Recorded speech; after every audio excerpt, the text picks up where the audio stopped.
banget.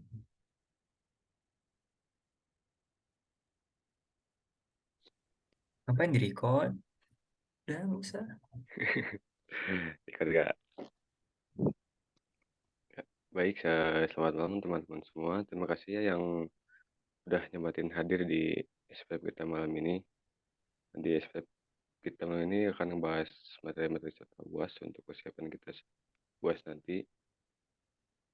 Dan untuk pengajar kita kali ini ya sama Kak Faisal lagi, sama kayak sebelum tes ya Kak.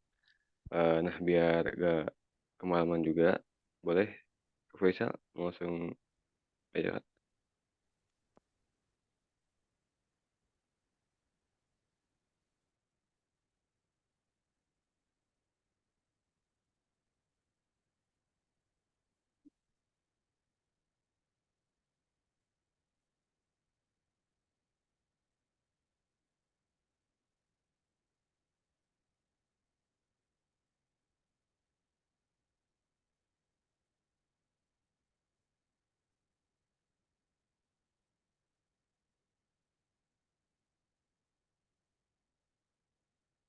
Belum bisa share screen.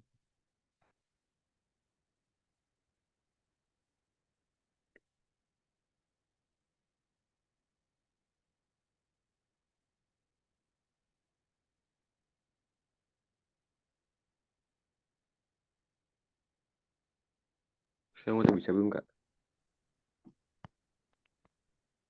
Wait, ya.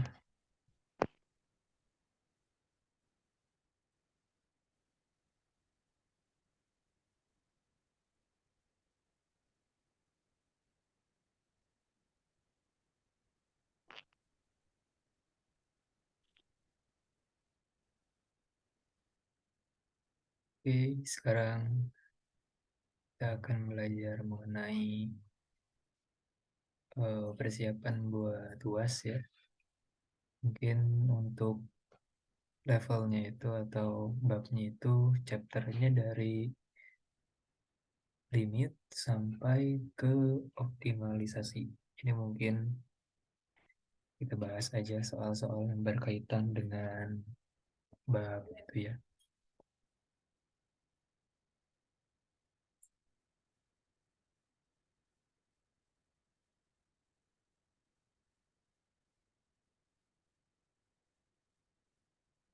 Jadi yang pertama mungkin mengenai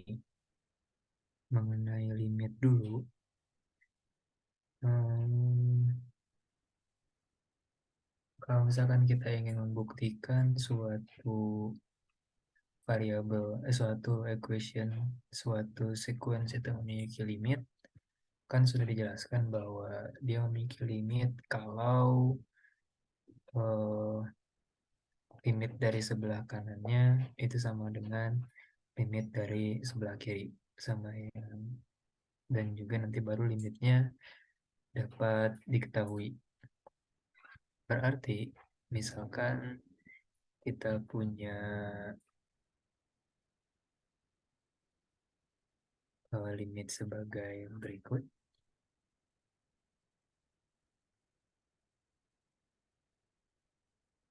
Kalau kita punya limit,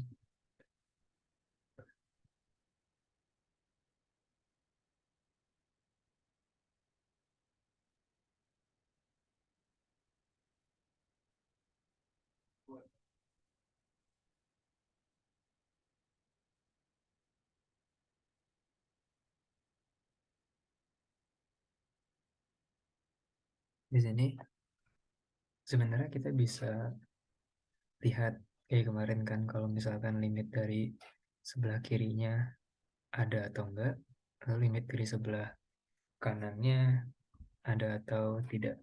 Kalau membuktikan limit dari sebelah kiri itu kan kita harus coba misalkan eh,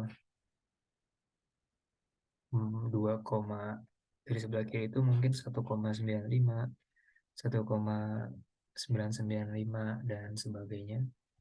Kita berarti bisa nyobanya em, kita bisa coba pakai Excel aja buat simulasi.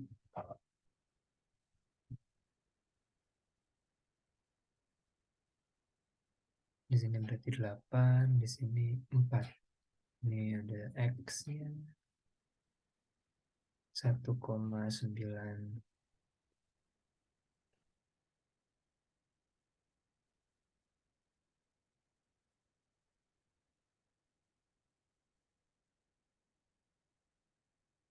Dari sebelah kanannya mungkin kita taruh di sini 2,2, 2,15, 2,01, 2,001.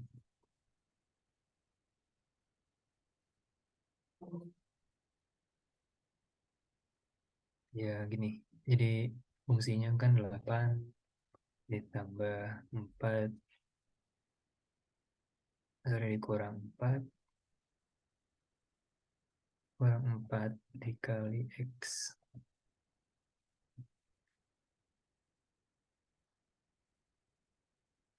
Ini 24.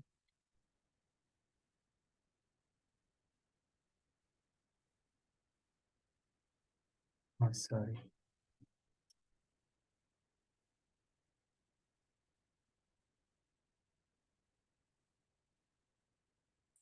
Kita lihat bahwa dia mendekati nilai tertentu. Di sini juga kita bisa lihat, misalkan ini kan 2,2,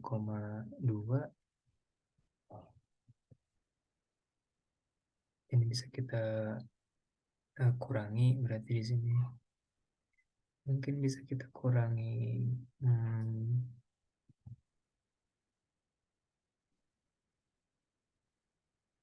kali X 0,8. Nah, kalau ini mungkin diterusin ya.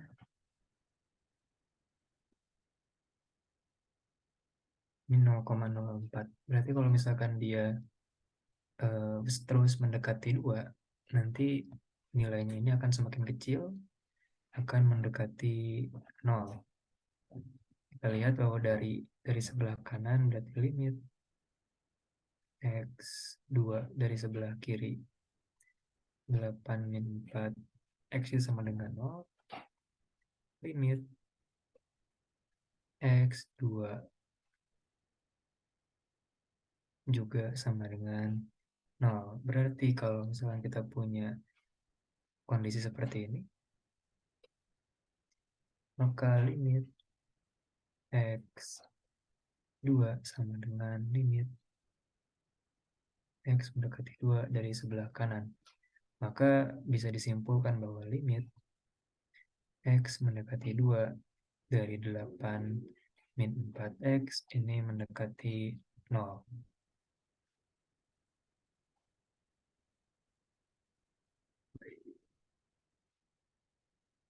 Jadi nanti ketemu kayak gini.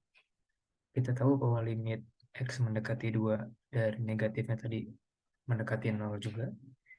Yang dari yang sebelah kanan, dari yang lebih besar dari 2, tapi mendekati 2 juga 0, maka kita punya kondisi limit mendekati 2 dari sebelah kiri ini sama dengan limit X mendekati 2 dari sebelah kanan.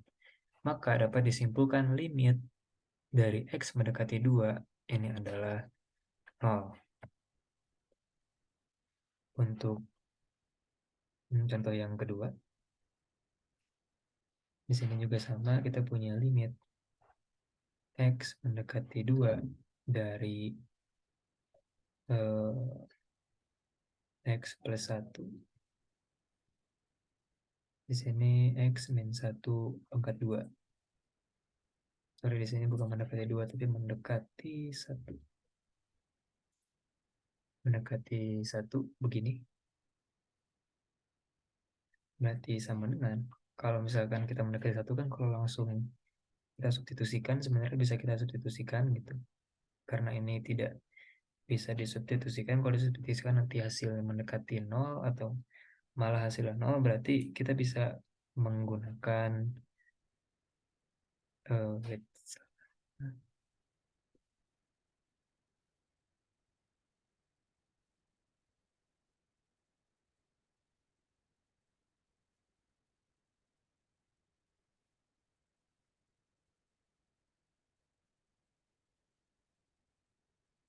Ya, begini.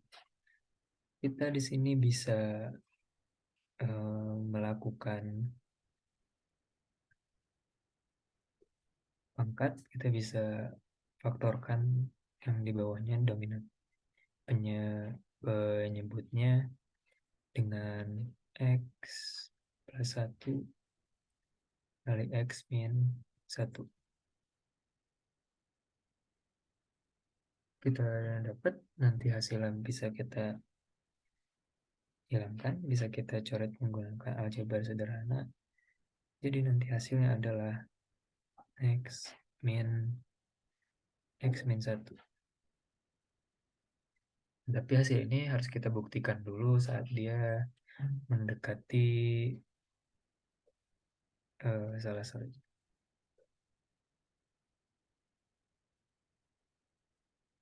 Ini di sini min, di sini min. Maka yang kita bisa coret adalah ini. Selanjutnya, kalau dia mendekati, berarti di sini 1 plus x plus 1. Ini kalau dari sebelah kanan, juga sama seperti tadi, kita bisa, udah buat ininya, udah buat Excel-nya. Jadi, kalau misalkan mendekat dari sebelah kanan, limit dari x mendekati 1 dari sebelah kanan, x plus 1 ini sama dengan 1/2 atau 0 mendekati 0,5. Juga untuk limit x mendekati 1 dari sebelah kiri, ini juga sama dengan 0,5. Jadi limit x mendekati 1 dari sebelah kanan sama dengan limit x mendekati 1 dari sebelah kiri. Maka bisa kita simpulkan bahwa limit dari x mendekati 1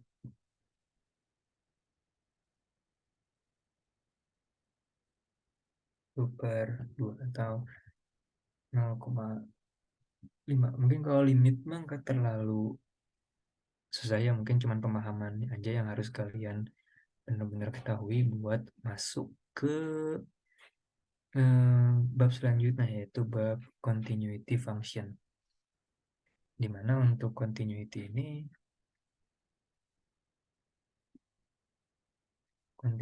ini ada beberapa syarat yang harus dipenuhi. Yang pertama, fx-nya ini terdefinisi. Yang kedua, limit dari x mendekati a ini sama juga terdefinisi atau ada ya, atau eksis. Lalu yang ketiga, fungsi ini sama dengan limit x mendekati a fx, sorry di sini.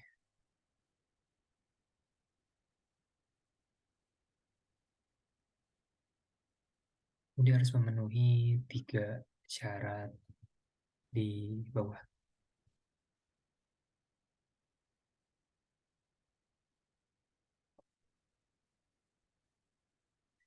Sebenarnya aku udah punya beberapa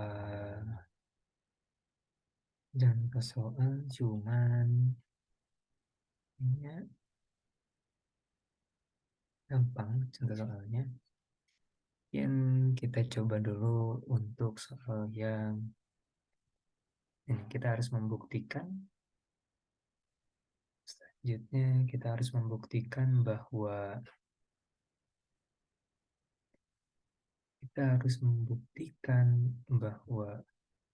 fungsi y sama dengan 1 min x per x pangkat 2 min 1 ini continuous at the point X sama dengan 1. Yang pertama kita harus membuktikan dulu nih, X sama dengan satunya. Oke, kalau tadi di atas kita udah bahas nih mengenai dia sebenarnya. Persis sama fungsinya, cuman yang membedakan di sini, walaupun saat keduanya kita sudah tahu bahwa limit X mendekati 1 dari 1 min X, ini 0,5 gitu, dia eksis. Ya, ini syarat keduanya sudah terpenuhi, cuman syarat pertamanya yang agak tidak bisa dipenuhi. Karena kenapa? Di sini kan Y sama dengan 1 min X min 1 katanya. Nanti kita punya, bisa kita sederhanakan. Hmm,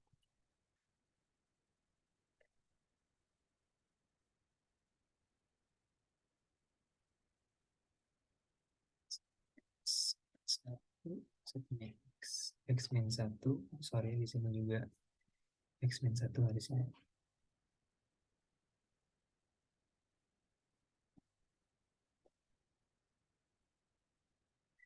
X min 1, X min 1, X plus 1. Ini kenapa tidak kita bisa, sebenarnya kita bisa aja gitu kan, kayak coret gitu. Hasilnya kan 1. Nah, kita bisa masukin 1, hasilnya 0,5. Maka katanya dia limit X mendekati 1 ini sama dengan dari Fx ini sama dengan Fx.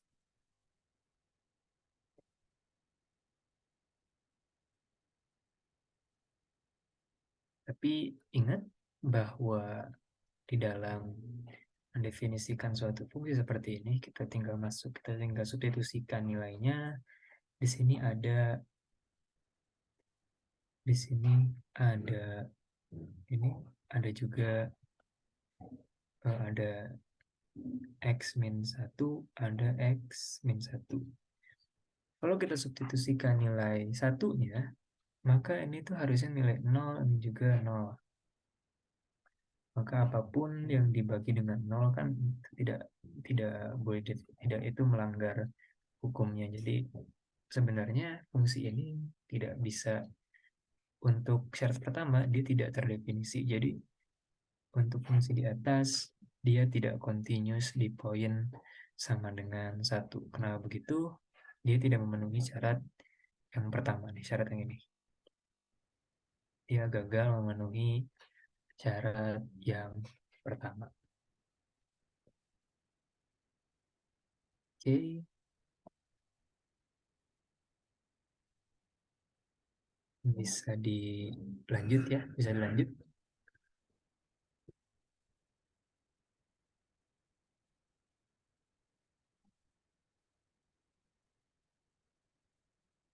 Oke, kalau bisa dilanjut, kita lanjut. Sekarang kita juga punya fungsi seperti ini. Ada soal cerita, belum belum soal cerita, mungkin soal yang piecewise function terlebih dahulu sebelum kita masuk ke soal ceritanya. Di sini katanya buktikan bahwa fungsi di bawah ini continuous saat di titik X sama dengan 10. Kita punya fx di sini nilainya 5. Kalau x-nya ini sama dengan atau lebih dari 0 sampai kurang atau sama dengan atau kurang dari 10. Sedangkan x-nya ini akan bernilai 1/2 jika x-nya ini lebih besar daripada 10 gitu. Jadi yang pertama kita bisa definisikan saat f-nya sama dengan x. Berarti saat f-nya sama dengan 10, maka hasilnya di sini sama dengan 10, maka hasilnya 5. Oke. Ini berarti syarat pertama sudah terpenuhi. Syarat yang kedua, limit dari X mendekati 10 fx ini eksis atau ada. Kita bisa juga tinggal cari limit X mendekati 10 dari sebelah kiri, berarti kita menggunakan fungsi yang atas. Kita menggunakan fungsi yang atas, kita dapatkan hasilnya 5. Sedangkan untuk limit X mendekati 10 dari sebelah kanan, kita menggunakan fungsi yang bawah, maka hasilnya akan mendekati 5 juga. Berarti limit X mendekati 10 dari sebelah kiri kanan sama dengan limit X mendekati 10 dari sebelah kiri, hasilnya 5. Berarti bisa kita simpulkan bahwa limit X mendekati 10 sama dengan 5. Syarat ketiga, bahwa fx ini harus sama dengan limit X mendekati 10 dari fx. Ini sudah terpenuhi. Maka bisa kita simpulkan bahwa fungsi ini sudah continuous on the point X sama dengan 10. Sampai di sini apa ada pertanyaan?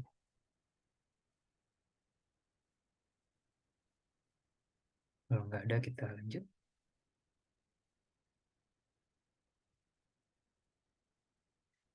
Nggak ada, ini ada soal lagi. Dia bilang seperti ini.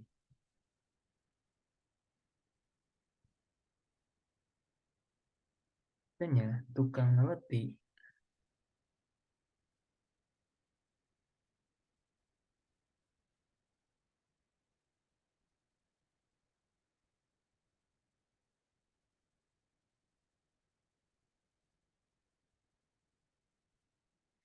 ini katanya ada tukang roti, dia mampu membuat 20 roti di dalam satu jam. Jadi dia maksimum bisa membuat 20 roti dalam 1 jam.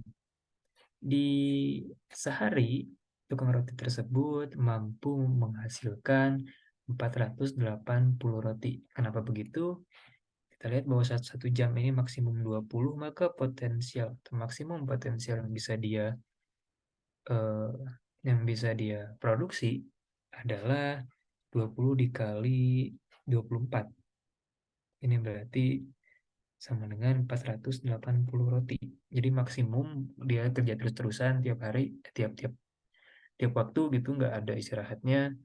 Maka maksimum sehari dia bisa membuat 480 roti. Jika 1 kilo tepung ini mampu membuat 10 roti, jadi 1 kilo 1 kg bisa membuat 10 roti, maka yang pertama kita harus mencari piecewise function untuk marginal production of bread. Maksudnya apa? Marginal production of bread ini kita lihat bahwa variabel cost-nya adalah harusnya ini nih. Jadi kita harus simpulkan bahwa marginal production of bread-nya berarti MPF. Marginal production dari flour. Ini tuh berapa? Setiap 1 kilo berarti 10. Maka kita bisa sebut 10X. Atau biar gampang 10F. Gini.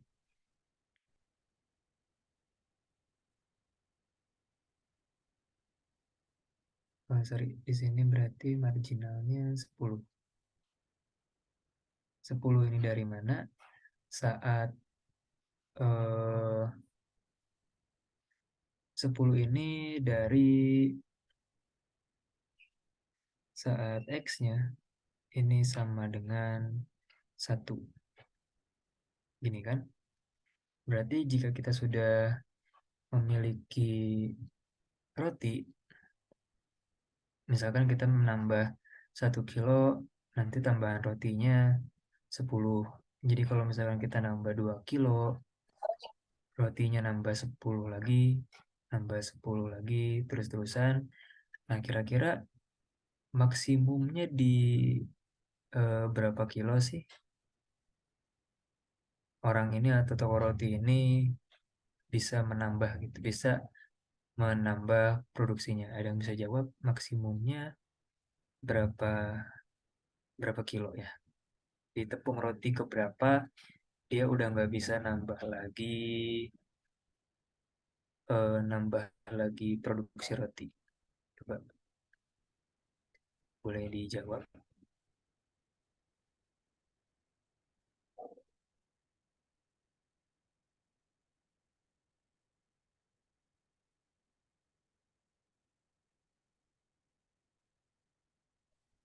Silakan boleh dijawab sebelum aku lanjutin biar nggak sepi.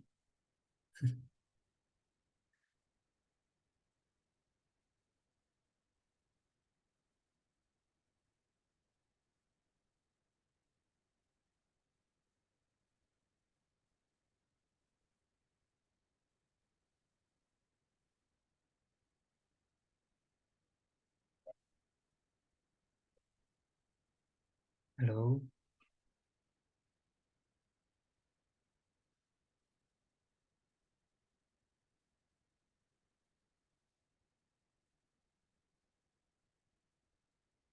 oke, mungkin masih pada aku jawab sendiri aja biar cepet. Jadi karena dia sebenarnya dia tuh kalau udah kan dia maksimum 480, 1 kilo bisa 10 roti. Berarti dia maksimum itu maksimum production saat saat rotinya itu lebih saat saat tepungnya, berarti saat X ini lebih besar daripada 480. Maka kita bisa misalkan kita gambarkan di dalam fungsi seperti ini. Ini kita bisa dapat nih kayak gini. Ini adalah total production-nya. Marginal produksinya kita bisa dapatkan seperti ini. Ini adalah marginal production-nya. Tapi di sini, ini adalah level 48.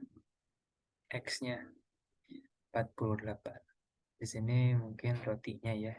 Rotinya kita buat bread.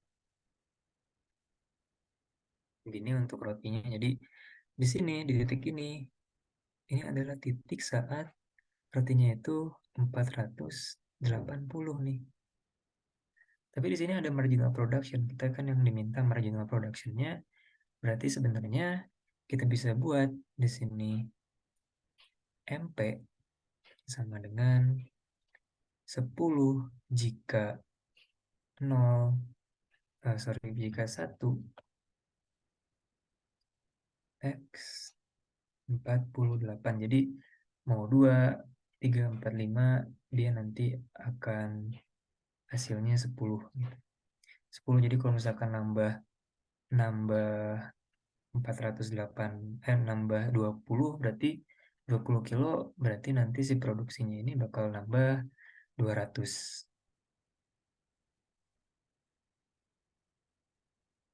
Sedangkan kita lihat di yang kedua, kalau dia sudah X-nya lebih besar dari 48, maka penambahannya 0 karena tadi kita lihat di sini ada maksimum produksinya 480.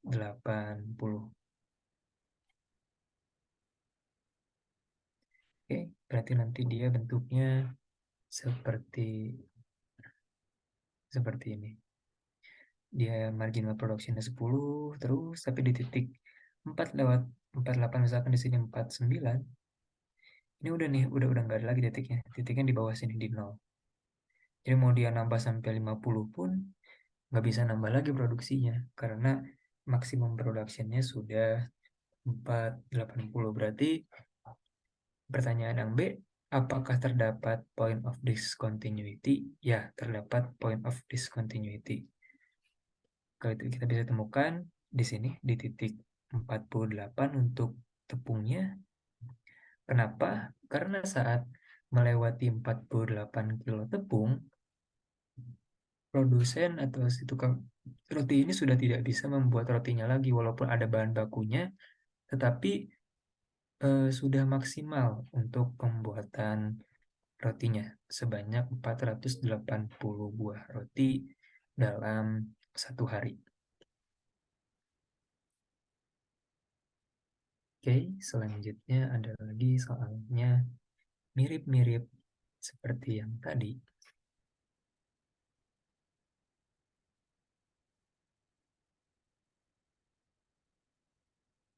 Jika di dalam suatu negara, ada suatu negara kalau misalkan seorang pengangguran ini akan menerima bantuan sebesar 750 dolar per bulan.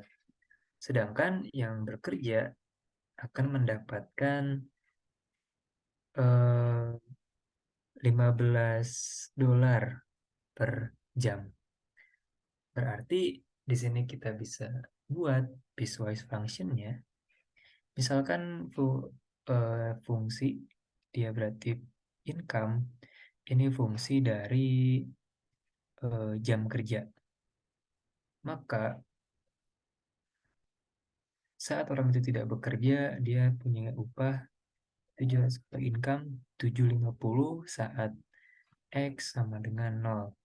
Tetapi dia punya income 15H, ini saat, sorry di sini H harusnya ya, saat H lebih besar dari 0. Di sini juga kita bisa melakukan syarat yang pertama untuk discontinuity kan berdefinisi, ya dia terdefinisi 750 saat F, saat I, H ini sama dengan 0, atau kita bisa gantikan hanya dengan 0, maka dia terdefinisi. Lalu yang ini saat lebih besar dari 0 berarti kita bisa menggunakan yang kedua pendekatan limit.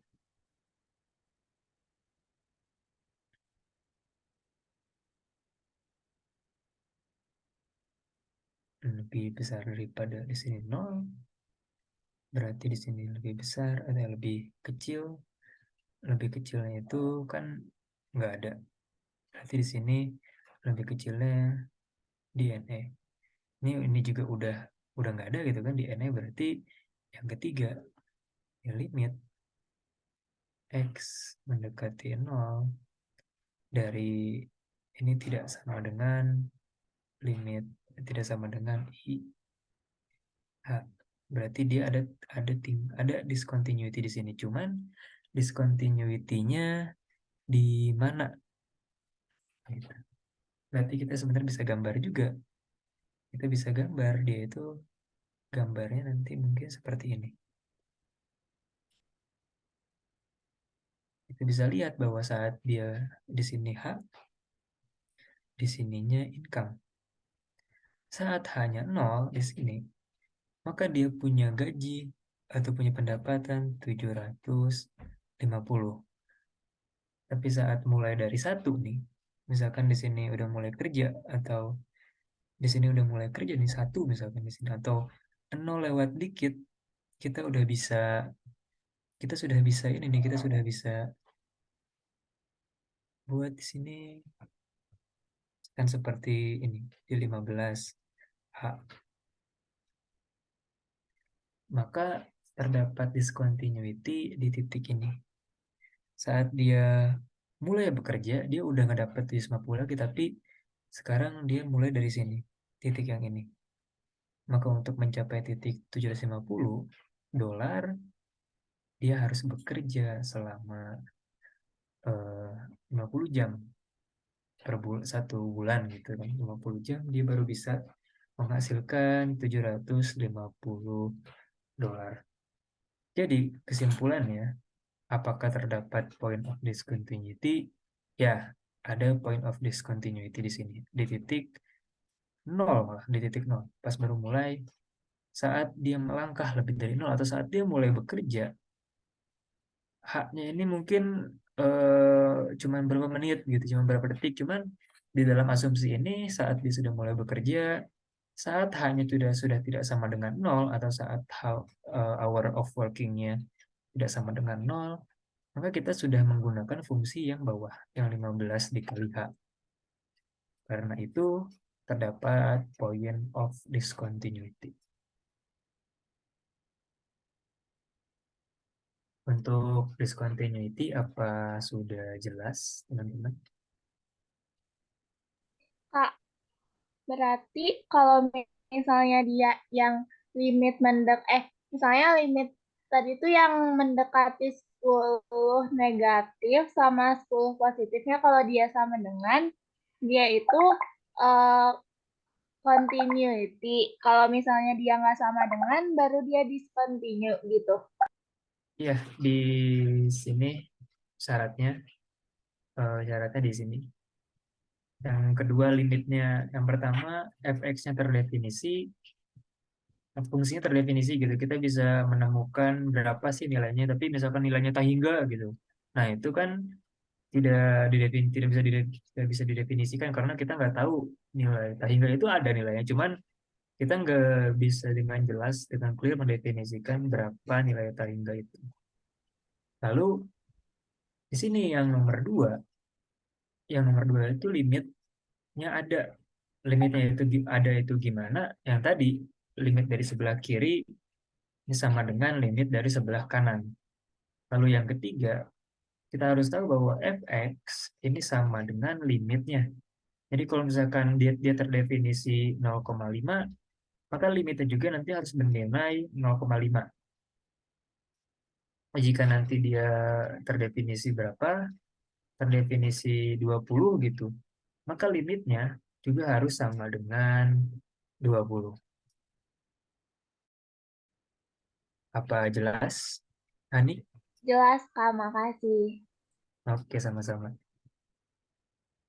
Benar kan, Hani ya? Ya.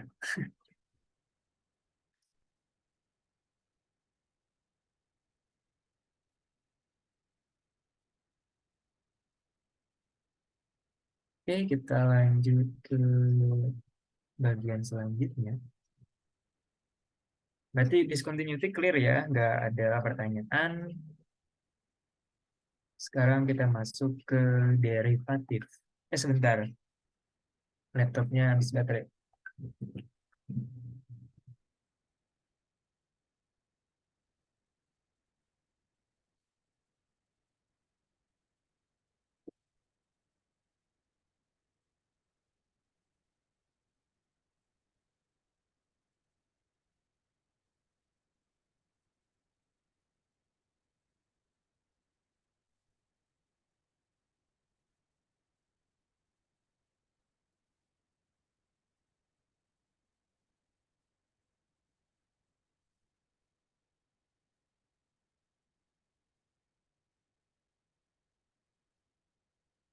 Sekarang kita masuk ke difference. Apa maksudnya difference? Difference. Nanti ada difference, ada juga diferensial. Nah, itu bedanya gimana? Nanti kita coba buat ulik. Kalau different, itu secara gampangnya kita misalkan membahas secara teoritis itu kan agak susah. Maksudnya difference dan diferensial mungkin ya. Jadi, jika kita memiliki, anggap saja kita punya,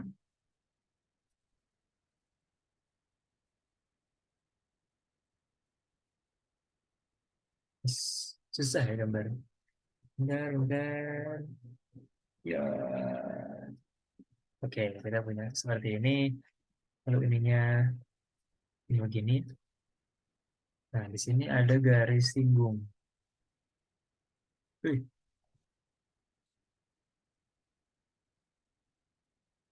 garis singgung begini. Misalkan ini di titik,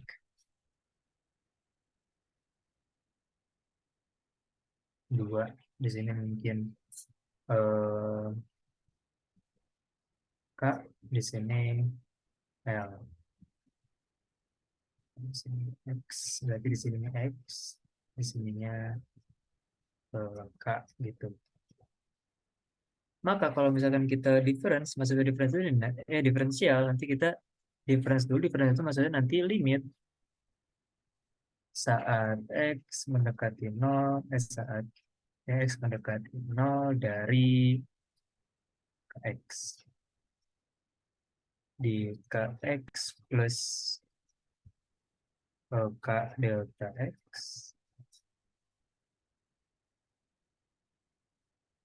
min Kx plus delta X minus Kx per delta X.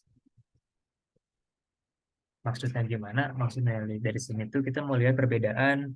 Nah, kalau misalkan di sini,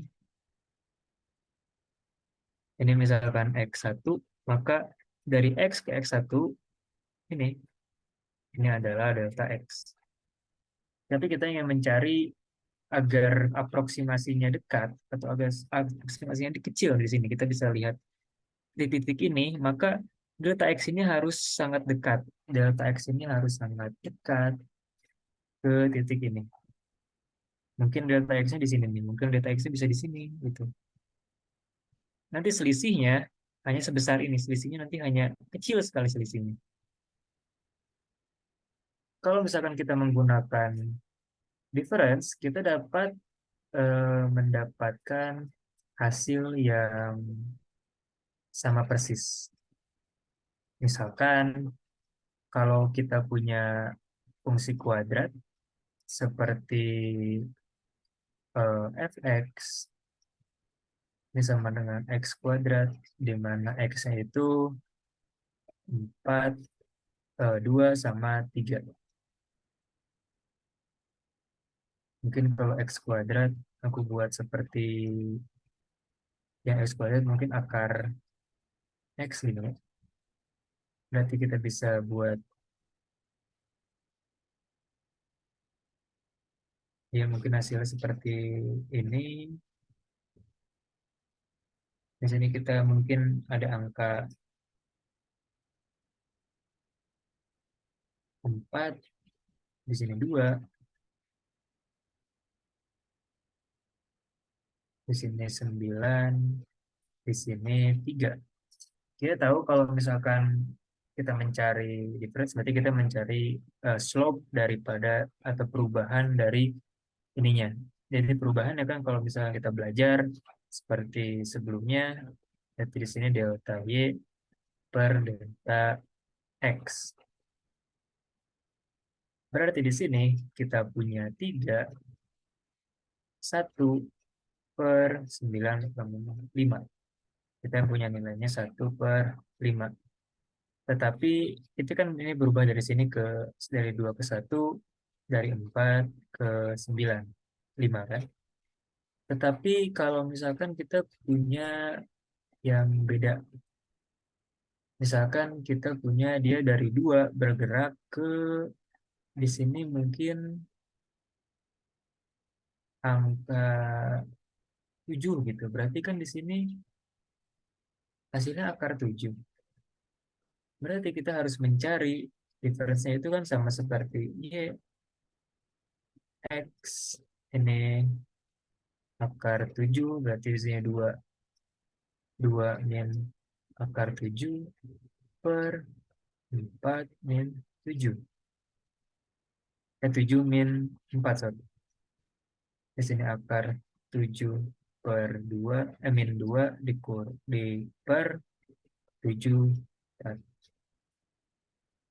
7 min 2 per 7, per 3. Nah, kita bisa menggunakan cara yang tadi difference ini untuk melihat bahwa sebenarnya slope dari ini tuh kita bisa lihat gitu slope-nya. Dengan cara apa? Dengan cara kita bisa memasukkan atau kita bisa melakukan di sini misalkan kita bisa seperti menggunakan limit yang ini berarti limit X mendekati 0 dari X pangkat 0,5 kan. Di sini berarti kita punya X 0,5 ditambah delta X 0,5, mungkin kita delta X kita ganti dengan H. Ini berarti H mendekati 0, 0,5 min minus X 0,5 per H.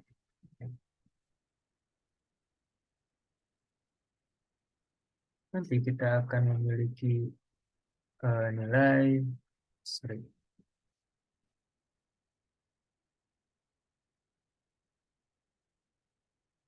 bisa menggunakan di sini bisa menggunakan power rule. Tadi katanya y-nya ini sama dengan X pangkat 0,5 berarti 0,5 X min 0,5. Nanti teman-teman bisa coba cari saat X-nya ini 2. Nanti teman-teman bisa coba cari kira-kira berapa sih Y-nya atau difference-nya. Nanti mungkin kalau misalkan perbedaannya nanti X-nya ini makin mendekati angka 4, ini sebenarnya nanti aproksimasinya akan semakin baik gitu. Karena kalau kita menggunakan difference, maka di sini tuh ada garis singgungnya, ada seperti garis singgung di sini.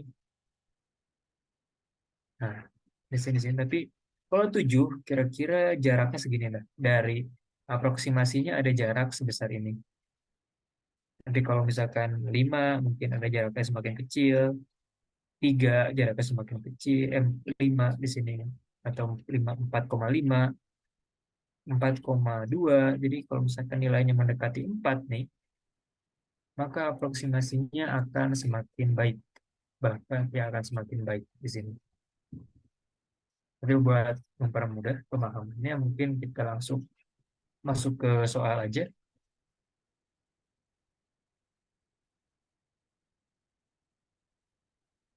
Kita langsung masuk ke soal.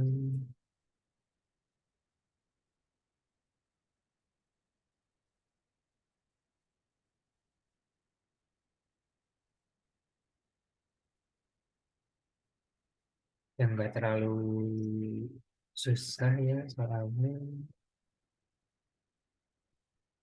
Mana ya? Baik.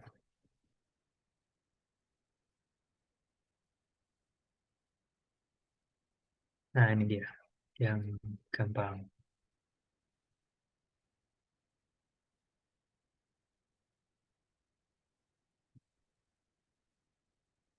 Gini, katanya diberikan fungsi Y sama dengan 3X pangkat 3 plus 2X pangkat 2 plus X. Oke, di sini ada fungsi seperti ini. Berarti kita bisa buat di sini tuh X dikali 3 X pangkat 2 plus 2X plus 1.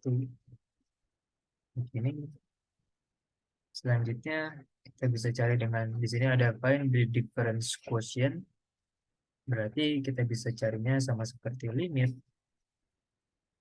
delta X mendekati 0 dari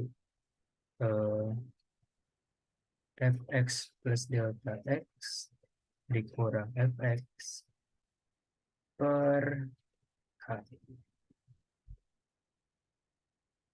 Selanjutnya kita bisa tinggal tulis di sini 3X plus delta X pangkat 3 plus 2X plus delta X pangkat 2 plus X plus delta X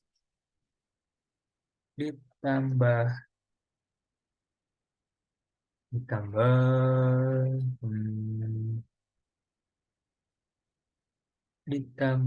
X dikurang 3X pangkat 3 plus 2X pangkat 2 plus X gini. Ini tinggal kita kali-kali, berarti dia ada X pangkat 3 plus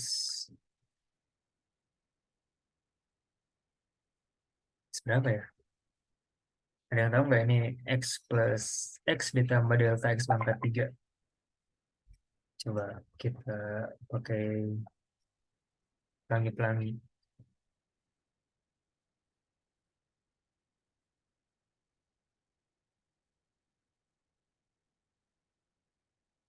Gini, berarti pangkat 3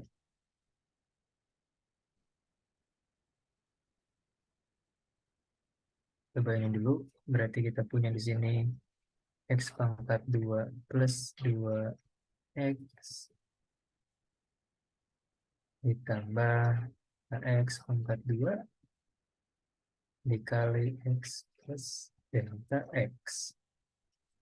Kita punya X pangkat 3 plus X delta X plus 2X pangkat 2 delta X plus 2X delta X pangkat 2 plus delta X pangkat 2 plus delta X pangkat 3 ditambah, berarti ini 2, di sini 3 ditambah 2 X pangkat 2 plus 2 X delta X plus delta X pangkat 2 ditambah X plus delta X. Selanjutnya di sini kita punya sama seperti tadi dikurangi dengan yang atasnya. Ini lupa. Per delta X. Kita sudah punya. Di sini ada 2X, ada 2. Berarti nggak ada pasangannya. Yang ada pasangannya mungkin ini. 2, 4. Dia 3 sama 3. Mungkin nanti aja biar nggak pusing. Selanjutnya kita punya di sini ada delta X, ada delta X di sini, ada delta X di sana lagi, dikurangi dengan yang tadi 3X pangkat 3 plus 2X pangkat 2 plus X. Gini, kita bisa langsung 3X pangkat 3 plus 3X delta X plus 6X pangkat 2 delta X plus 6X pangkat 2 plus 3 delta X pangkat 2X plus delta X pangkat 3 ditambah 2X pangkat 2 2X delta X plus delta X pangkat 2 ditambah X plus delta X dikurangi dengan 3X pangkat 3 min 2X pangkat 2 min X. Di sini ada coret, bisa kita coret, bisa kita coret. X di sini bisa hilangkan. Berarti sebenarnya kita biar nggak terlalu pusing, kita agak hapus dulu ini kebanyakan. Sorry. Jangan dihapus. Kita sederhanakan lagi aja. Kita taruh lagi 3-nya di luar. Jadi biar jelas aja. Ini karena tadi ini sebenarnya dicoret. Ini juga udah dihilangkan. Berarti kita punya di sini delta X plus 2 X pangkat 2 delta X plus 2 X delta X pangkat 2 plus delta X pangkat 2X plus delta X pangkat 3 ditambah 2 di sini 2X delta X ditambah delta X pangkat 2 ditambah delta X ditambah delta X per delta X delta X. Di sini ada delta X, delta X, ada delta X. Di sini juga delta X, delta X, delta X, delta X, delta X. Berarti kita bisa buang delta X ke depan. X plus 2X pangkat 2 plus 2X delta X plus delta XX plus 42 tambah 2 delta X 2X plus delta X per delta X. Kita bisa bagi dengan delta X, maka hasilnya adalah 3X plus 2X pangkat 2 plus 2X delta X plus delta XX plus ditambah 2 X pangkat 2 X plus delta X. Dah habis ditambah habis. Karena kita tahu limit tadi delta X mendekati 0, maka ini bisa kita anggap tidak ada, ini tidak ada. Maka hasilnya adalah 3X plus 6X pangkat 2 plus 2X. Hasilnya adalah 6X pangkat 2 plus di sini ada 1, sorry. 1. Ini berarti kita punya berapa tadi ya? Di sini kita punya, sorry, di sini kita punya 4. 4 di sini punya 4. 4. Oh, sorry, di sini kita punya 2, 4 X plus 1. Berarti di sini plus 1. Gini, ini adalah hasil dari difference questionnya. Kalau menggunakan yang tadi, menggunakan ini nih, find the derivatifnya, ya derivatifnya mah kita coba aja gitu kan. Menggunakan yang tadi, menggunakan ini kita sudah dapat nih derivatifnya, sorry, derivatifnya yang tadi questionnya yang atas ini. Tinggal kita cari nilai kalau dia 4 dan 5X-nya. Berarti kalau misalkan dia nilainya sama dengan 6 dikali 4 pangkat 2 plus 4 dikali 4 plus 1. Ini jadi 6 dikali 16 hasil 64 kan berapa ya? 6 dikali 16 86 ditambah 16 tambah 1 naik 103. Oke.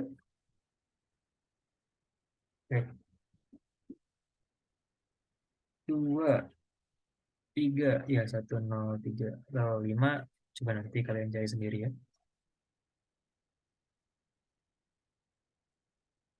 Dicari aja sendiri buat yang di mana. Itu sebenarnya lebih simpel. Kalian asal tahu aturan-aturan turunan itu pasti gampang buat kerjainnya. Kayak maybe power rule, product rule, quotient, lalu ada lagi chain rule biasanya. Nah, biasanya 4 ini nih yang sering keluar. Cuman ini kayaknya udah pernah dibahas ya. Kalau misalkan power rule kan, power rule itu yang pertama power. Ini saat X-nya angkat N. Maka N, X, N min pangkat N min 1. Kalau yang produk rule ini yang UV, yang produk rule ini berarti UV plus VU quotient sama dengan UV min VU per pangkat 2. Kalau chain rule ini kita punya di sini ada Fx misalkan. Ini pangkat pangkat N. Ini berarti nanti N Fx N min 1 dikali Fx gini. Contohnya gimana yang chain rule? Mungkin di sini ada 2 X plus 8 pangkat 7. Berarti kita cari Fx-nya sama dengan 7 X plus 8 pangkat 6 dikali 1. Hasilnya adalah 7 X plus 8 pangkat 6. Begini, ini sampelnya untuk chain rule. Nah, yang aku pengen bahas lebih jauh itu sebenarnya masalah eh, apa namanya, partial difference dan juga partial derivatif dan juga optimalisasi. Mungkin kemarin teman-teman udah pernah dapat soal optimalisasi, atau kita bahas dulu yang partial derivatif. Misalkan kita punya fungsi seperti ini. Ada 2 fungsi. Seperti ini, ada U sama dengan AX alpha, YX beta dikali ZX gamma. Berarti untuk yang A dulu nih, kita kan harus mencari do U per do X dulu. Oke? Berarti kita bisa dapat hasilnya A di sini alpha X alpha min 1 Y beta Z gamma. Kalau kita punya DU per DY, di sini di alpha, di sini A dikali beta X pangkat alpha Y beta min 1 Z gamma. Kita juga punya di sini berarti DU per DZ dengan alpha, di sini gamma, di sini gamma alpha X Y pangkat beta Z gamma min 1. Kalau kita harus mencari totalnya, total diferensial, total derivatifnya, berarti kita bisa dengan cara di sini misalkan do U, ini kita cari do U-nya di sini du-nya, berarti do U per do X ditambah do U per do Y ditambah do U per do Z. Hasilnya di sini kita punya 3A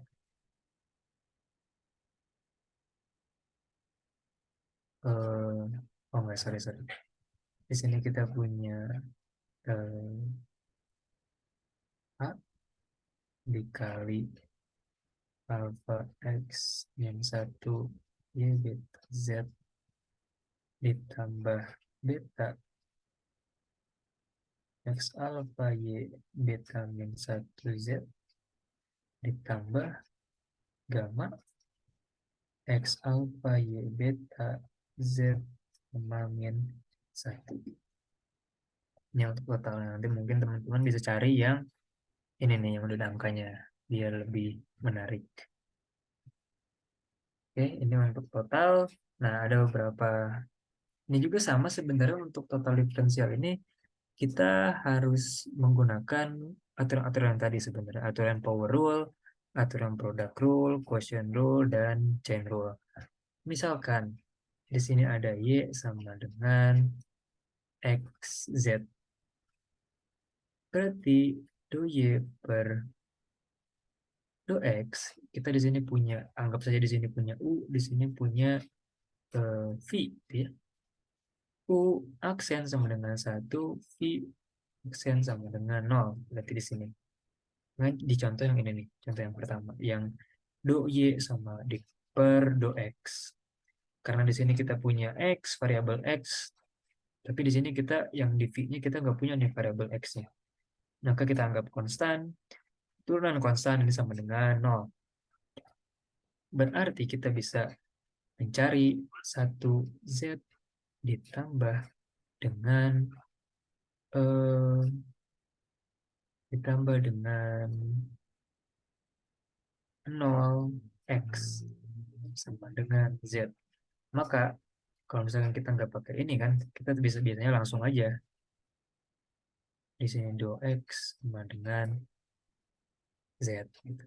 Tapi sebenarnya dia lahir dari sini, lahir dari produk rule. Lahir dari produk rule. Gitu.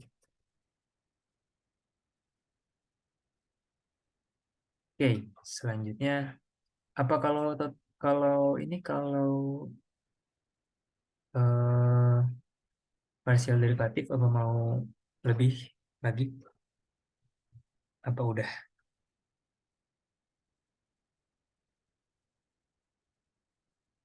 Gimana untuk partial derivatif? Apa mau lebih lagi? Mungkin satu lagi ya partial derivatifnya. Nomor 2. Mau contoh soal yang ini.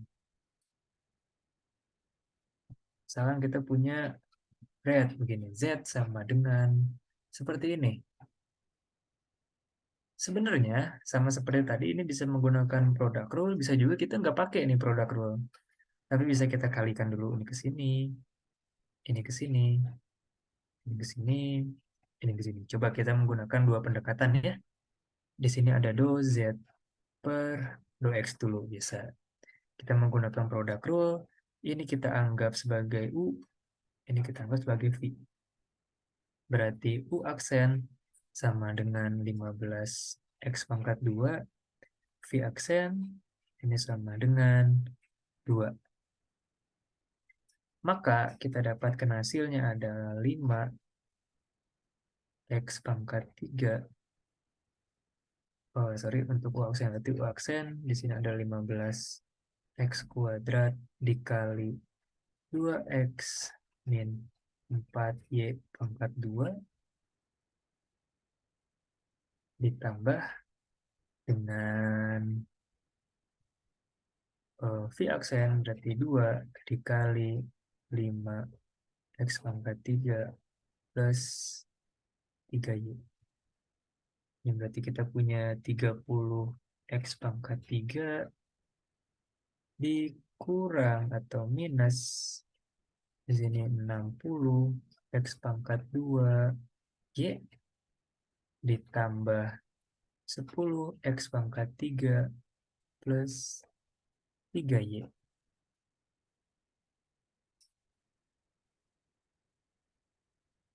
Oke, berarti kita di sini dapat hasilnya 40 X pangkat 3 min 60 X pangkat 2Y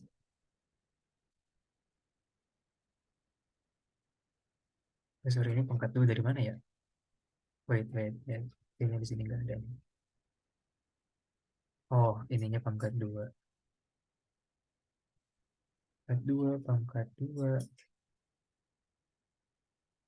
plus 3Y.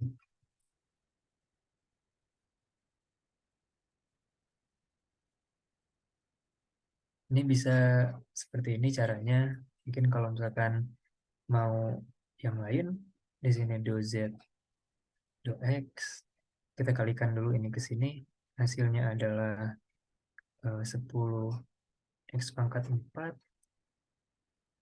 minus, lalu ya ke belakang 5 X pangkat 3 ini berarti 20 X pangkat 3 Y pangkat 2 ditambah dengan ini ke sini 36 Y X dikurang dengan sini harusnya 4 ya, 12 Y pangkat 2. Begini, ini berarti di sini harus 6, di sini 6, di sini 6. Sama seperti tadi, tinggal kita turunkan. Di sini 40 X pangkat 3 min, di sini ada 3, 2, 60 X 2Y2 6Y min 0. Hasilnya sama persis. Sini hasilnya seperti ini. Yang kedua hasilnya begini. Jadi mau kalian kalikan dulu, mau kalian menggunakan product rule, hasilnya akan sama. Nanti mungkin untuk do Z, do Y-nya bisa ketahuan, do Z, do Y-nya juga nanti kalian bisa coba jawab.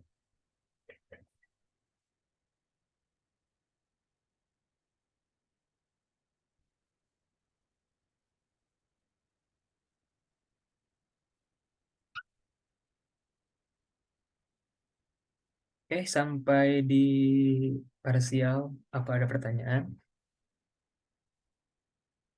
Aman, Kak. Aman. Oke, kalau aman, kita lanjut ke optimization. Aku dapat soal-soal dari yang gampang dulu. Yang gampang dulu. Kita katanya punya utility sebesar ini.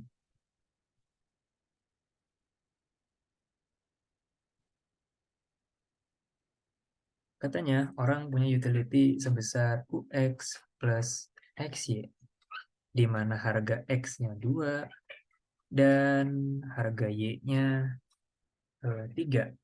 Berarti kalau misalkan budget constraint kan nanti fungsinya yang pertama utility dulu, 2X plus XY ST. Constraint-nya berarti di sini subtract to S ya. Di sini berarti budget constraint kita biasa sebut saja sebagai M, money, sama dengan PX X atau harga X dikali jumlah X ditambah PY, harga barang Y dikali jumlah barang Y.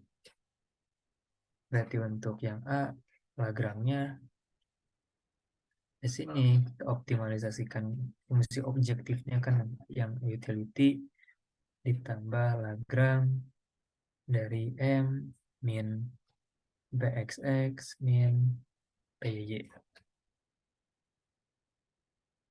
Oke, sekarang katanya if the consumer has $250 untuk quantity X dan Y, jadi kita tentukan X dan Y mana yang memaksimalkan utility.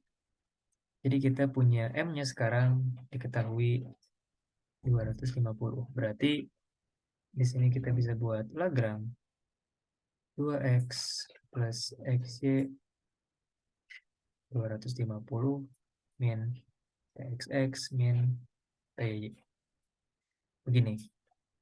Lalu untuk memaksimumkannya kita harus cari dulu nih masing-masing yang memaksimumkan. Berarti di sini U delta do Lagrange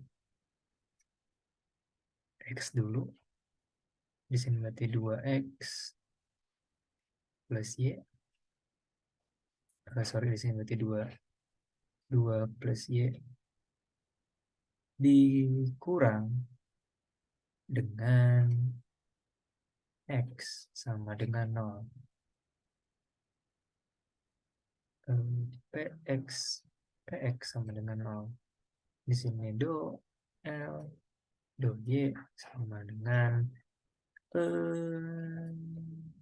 X min PY sama dengan 0. Selanjutnya kita turunkan terhadap lambdanya, jadi 250 PXX plus min PYY sama dengan 0. Di sini ada Lagrange, di sini ada lambda, di sini ada lambda. Berarti yang atas dulu, yang question 1. Ini kita bisa buat lambda sama dengan 2 plus Y. PX yang questionnaire yang persamaan kedua, lambda sama dengan X PY. Berarti kita bisa buat lambda sama dengan lambda sama dengan 2Y per PX X per PY atau 2Y X sama dengan PX per PY.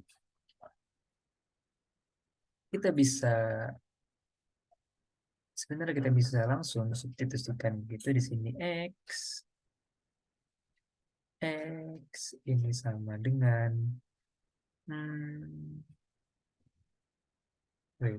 2 plus Y PY per PX atau Y ini lebih susah ya kalau untuk Y. Jadi di sini kita punya sama sekali dikali X berarti PX per PY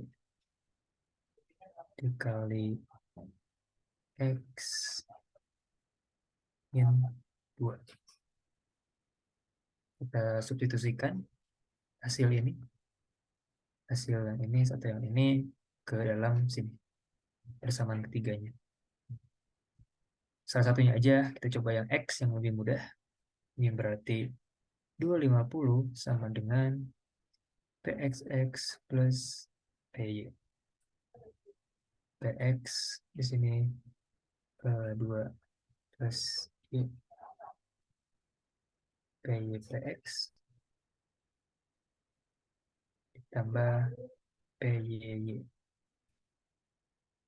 Maka hasilnya adalah 2 PY plus PYY. Hasilnya adalah 2 PY. Di sini berarti 1 plus Y. Dengan 250.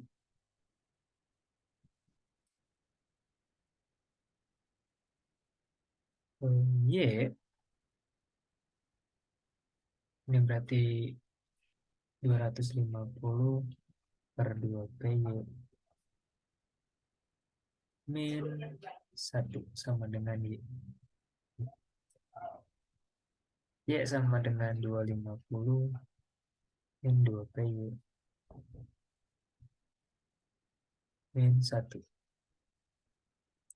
PY-nya kita punya berapa tadi? PY-nya kita punya 3. 3. Berarti di sini 250 per 6 min 6 per 6. Atau 244 per 6. Y sebesar ini. Berarti untuk X-nya kita tinggal substitusikan yang 6 ini ke dalam persamaan di atas. Di 250 sama dengan PX-nya itu 2 ya. PX-nya itu 2. 2X plus 3 dikali 244 per 6. Hasilnya 3. Tinggal kita kurang berarti 250 min 244 per 3 sama dengan 2x. 125 dikurangin 244 per 6 sama dengan x. X sama dengan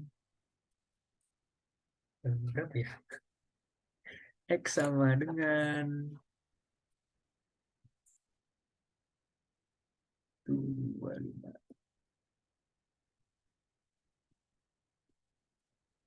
750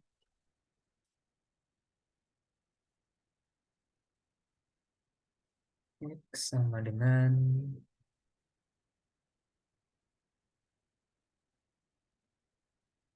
506. Berarti Y yang memaksimumkan sama dengan 244 per 6. Y X yang memaksimumkan sama dengan 506 per 6. Ini angkanya jelek sekali ya, maaf.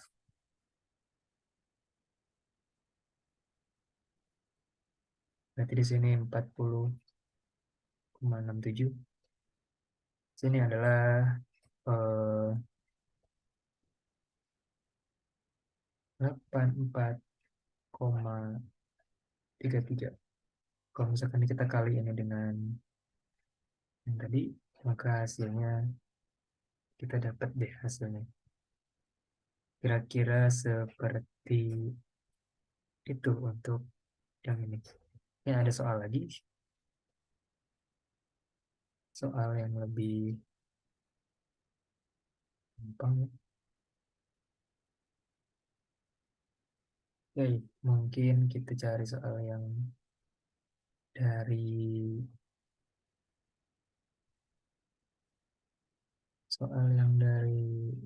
dosen latihan kuis. Wait. Menjadi kayak sama Fahri.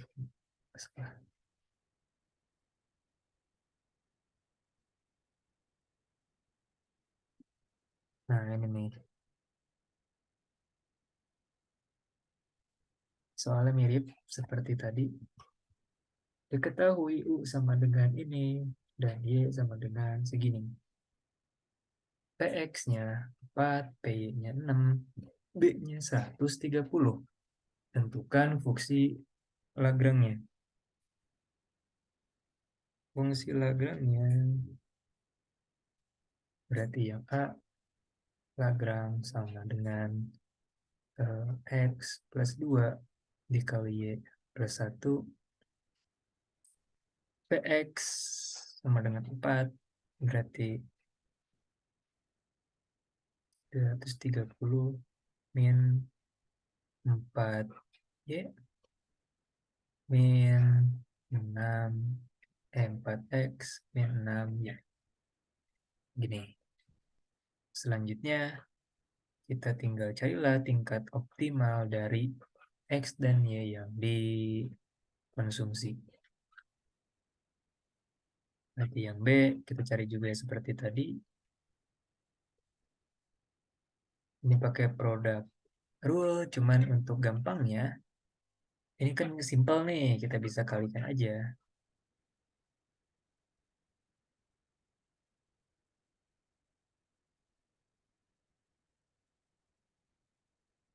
Ini. Berarti kita bisa kalikan di sini Y plus 1. Kita dikurang 4 sama dengan 0.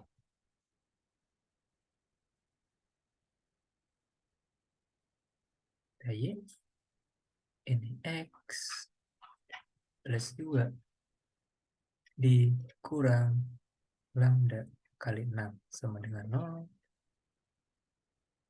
Lagrange lambda 130 min 14 min 4x min 6y sama dengan 0. Di sini kita punya ada lambda dari persamaan pertama, lambdanya bisa kita buat y plus 1/4. Yang kedua, lambdanya kita bisa buat X plus 2 per 6. Lambda sama dengan lambda. Y per 1/4 sama dengan 2X. X plus 2 per 6. 4 per 6. Y plus 1. X plus 2 sama dengan 2 per 3. Bisa kita kali silang, ini kali ini. Ini bisa kita kali, berarti sini 3. Y plus 1 sama dengan 2X plus 2. Kita punya di sini 3Y plus 1 sampai plus 3 sama dengan 2X plus 4. 3Y sama dengan 2X plus 1. Y sama dengan 2X plus 1 per 2. Atau di sini berarti kita bisa punya 2X. 2X sama dengan 3Y minus 1. X sama dengan 3Y minus 1 per 2. Tinggal kita substitusikan nih ke sini nih. 130 sama dengan 4X min 6Y. Ini 130. 130 di sini 4 dikali 3Y min 1 per 2 min 6Y sama dengan 26Y.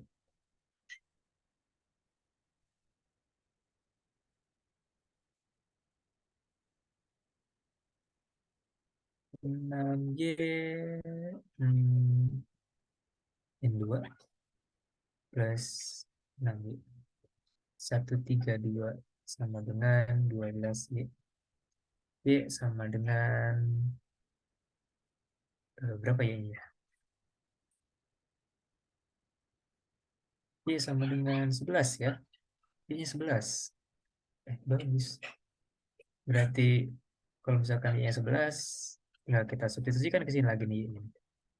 Berarti 130 sama dengan 4X plus 6 dikali 11. 130 dikurang 66 sama dengan 4X. 6, 4, 3, 6 sama dengan 4X. X sama dengan 1. Terus 6. X-nya 16, Y-nya 11. Maka kita bisa jawab di sini. X maksimum sama dengan 16. Y maksimum sama dengan 11. Maka, apakah di sini jika mengkonsumsi 20 unit X dan 15 unit Y, apakah kepuasan konsumen akan maksimum? Ya, sebenarnya kepuasan konsumennya itu tinggi, atau kepuasan konsumennya itu besar, lebih besar daripada di atas. Cuman di sini budgetnya nggak cukup gitu untuk 20X dan juga untuk 15Y. Makanya di sini walaupun lebih tinggi, tetapi dia tidak optimum atau melewati batasnya. Utility-nya itu terlalu tidak bisa dicapai sebenarnya untuk 20X dan juga 15Y. Kalau mau contohnya mungkin di sini kan 20 dikali 4 berarti 80 ditambah 15 dikali 6. Hasilnya itu 90 ya. 90. Maka hasilnya itu 170 nih, B-nya. Tapi di sini B-nya cuma 30. 130 berarti ini nggak bisa nih. Ya nggak bisa mencapai level tersebut. Apakah kondisi order kedua untuk maksimum terpenuhi? Kita lihat di sini. Apakah dia terpenuhi? Berarti turunan keduanya kita bisa buat di sini turunan kedua terhadap X-nya berarti 0. turunan di sini turunan 2 terhadap y-nya juga 0 di sini. Maka jika kita masukkan nilainya, sebenarnya nilainya 0 dan 0. Berarti dalam fungsi ini dia itu sebenarnya naik terus begini. Dia fungsinya terus, utility-nya tidak mengalami diminishing marginal utility.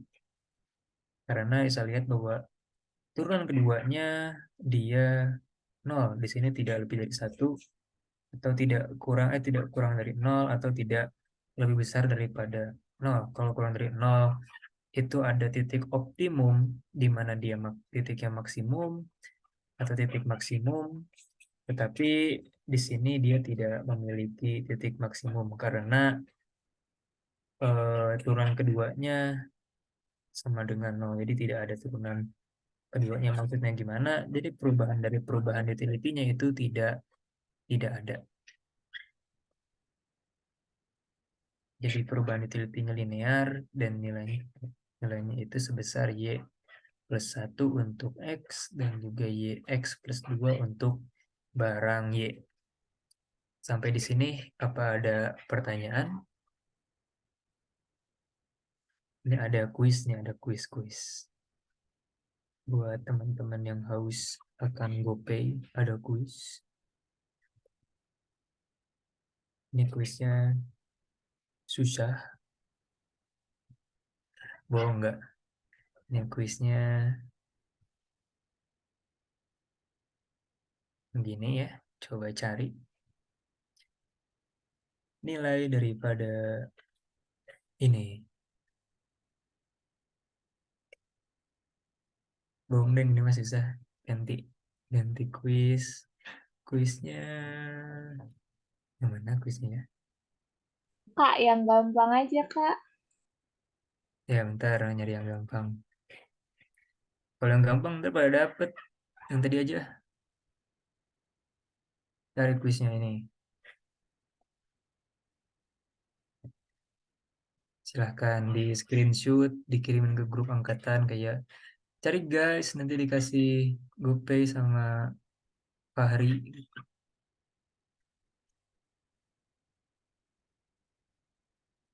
Oke, mungkin dari aku cukup sekian ya. Ini eh, bisa pakai Lagrange equation ya. Pakai Lagrange equation, cuman semangat buat nyarinya. Oke, mungkin ditunggu sampai besok. Ini ditunggu sampai besok. Boleh sampai besok juga nggak apa-apa tuh. Ditunggu sampai besok kuisnya. Bebas mau belajar mikro silahkan, mau ngerjain kuis silahkan ya. Mau mengerjakan kuis silahkan, mau belajar mikro mangga. Mungkin dicukupkan sampai di sini aja untuk SPrep-nya, dikembalikan ke Fahri. Dikembalikan ke Fahri, silahkan.